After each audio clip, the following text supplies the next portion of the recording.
We are. I just wanted to say thank you. I first found you about maybe 3 or 4 years ago, and the synchronicity in my life that started to happen was, pretty amazing. I don't know if you're familiar with science fiction at all, but there's a TV show called Battlestar Galactica. And the character Starbuck, her whole life had this premonition of a vortex, and that it was her destiny to go into it and help humanity.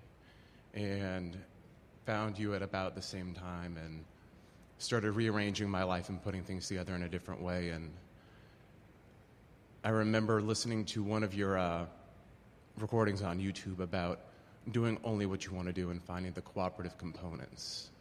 And as I'm going back to school for graphic design, I said to myself, wouldn't that be nice if? And then the very next semester, my teacher threw out the entire curriculum and basically said, go make what you want and come back. And the evolution in what we've been creating has been, I would say, night and day, going back and looking from here to now. And so I wanted to... Do you feel surprise in any of that? Yes and no. A little. In time, you'll get used to it. Mm-hmm. You get used to the universe delivering not just what you want, but what you want when you want it, and with precision. Mm-hmm. It's the way it's supposed to work. I just didn't know it would be so chaotic to actually put yourself into the vortex. And chaotic. Chaotic is an interesting word, because have you been hearing us use the expression, the universe will surprise and delight you? Mm-hmm. And in the idea of being delighted sounds good. Surprised, maybe not so much. Surprised and delighted.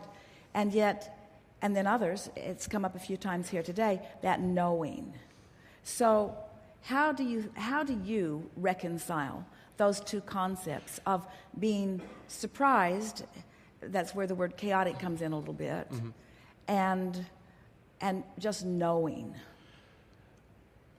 I would say, I don't know if it's a good analogy, but maybe like a forest fire. Sometimes in order for new things to grow, the old stuff has to be taken away. And even though the process looks chaotic, it's giving birth to something that needs to be Good there. Analogy.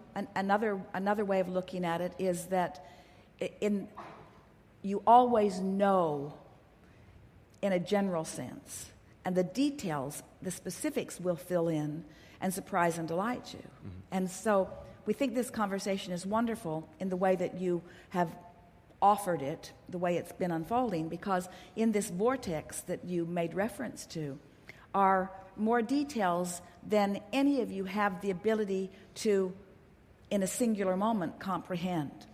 In part because many of its contents were there prior to your conscious awareness in this body, and because you've been adding the pieces incrementally all along the way. And because sometimes you put it in verbally, sometimes you just put it in emotionally, sometimes you put it in mentally. In other words, you've been fashioning this vortex over a long period of time. And there isn't one of you who could accurately describe the contents. You couldn't even come close to it. You could do it in general terms, in emotional terms, but not in full, vivid detail. So when you understand that the vortex is real, and that it is a vibrational reality that has already been formulated, and now you are focusing yourself into higher and higher vibrations so that you have the benefit of things moving from your vortex into your reality, into your realization, into your interpretation, into your manifestation, into your actualization, as things move as into your experience, into your point of attraction, into your grid, as ideas or as experiences or as possessions, as material objects. As they move in, often they surprise you, but the chaos only comes from an uncentered place.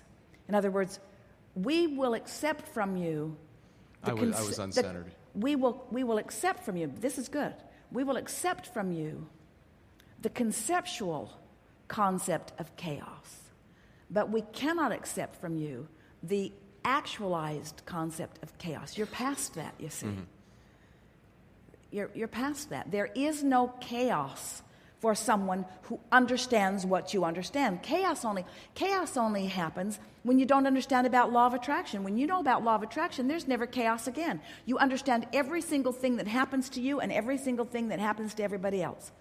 Because when you get the simple premise that what you think and how you feel and what manifests always match, then nothing is ever unexplainable again, is it? So there can be no chaos. There can be a lot of moving parts, and there can be more details than your time and space right here and now can allow you to comprehend. But you don't have to comprehend it all at once. So let's define chaos. Chaos is taking too big of a swath of life and trying to define it from where I stand right now. And you never need to do that. Just take one step at a time. Mm-hmm. Now, you think we might have gotten a little carried away there, but that is really central to where you are and what you're looking for. What else?